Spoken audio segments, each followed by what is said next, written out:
Now for your weather on the 4s. Time now is 7:44, which means it's time for your weather on the 4s with meteorologist Thomas Geboy. And Thomas, we've had quite a morning so far. Yeah, early this morning before sunrise, we definitely saw plenty of showers and thunderstorms along the Wasatch Front. Most of those have since moved into the Uintas, but today brings more potential for thunderstorms as that monsoon moisture continues to filter in. We have more flash flooding concerns down in parts of south central and southeastern Utah. We're going to be looking at gusty winds across the state, even outside of thunderstorms. But as we look ahead into the July 4th weekend, we're likely going to dry things out, but we'll talk more about that coming up in just a moment.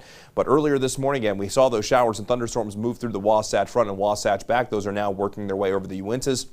And we got a few scattered showers now moving their way into the northern half of the West Desert. And we're also tracking a few isolated showers stretching from Moab down the Colorado River Basin down towards Lake Powell. But today we got that monsoon moisture, as I mentioned, that continues to move in. That deep moisture is definitely east of I-15, but there's still plenty of moisture, especially with the daytime heating that we'll have today, to get scattered showers and thunderstorms along the Wasatch Front.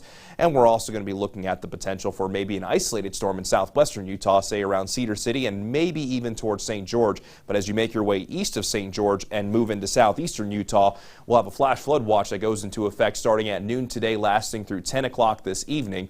So make sure that you are extra aware of the weather if you're within this flood watch. And if you're going to our national parks, that's also going to be the case, as not only is flash flooding a possibility at Bryce Canyon, Zion National Park, and Arches, but it is a probability at the rest of our parks. It's a day that you probably want to avoid any hikes in those slot canyons, but if you're heading down to the parks today and you plan on spending time outside, have multiple ways to get weather alerts just in case there is a warning issued for your location. Here's the view from Red Cliffs Lodge in Moab, where it's a little bit of a soggy start to the morning here.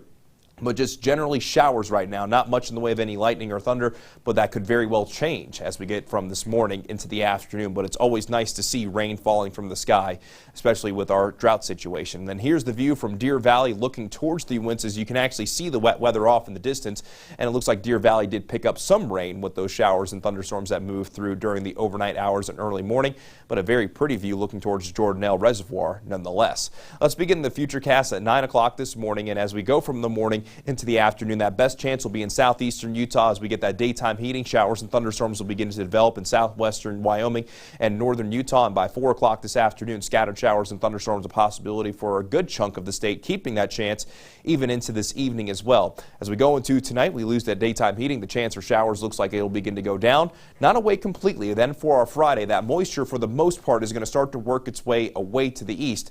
So the chance for showers and thunderstorms is going to be predominantly east of I-15, but you see by 4 o'clock tomorrow afternoon, an isolated shower or storm still a possibility along the Wasatch Front before that drier air begins to work its way in going into our Saturday and Sunday. But for today, those daytime highs, it's going to be feeling like the last day of June. A high of 96 degrees in Moab, 77 in Rock Springs, 93 degrees in Salt Lake City, 93 in Provo, so most along the Wasatch Front will be in the low to mid-90s, 88 degrees in Logan, and 101 in St. George with upper 80s in Cedar City.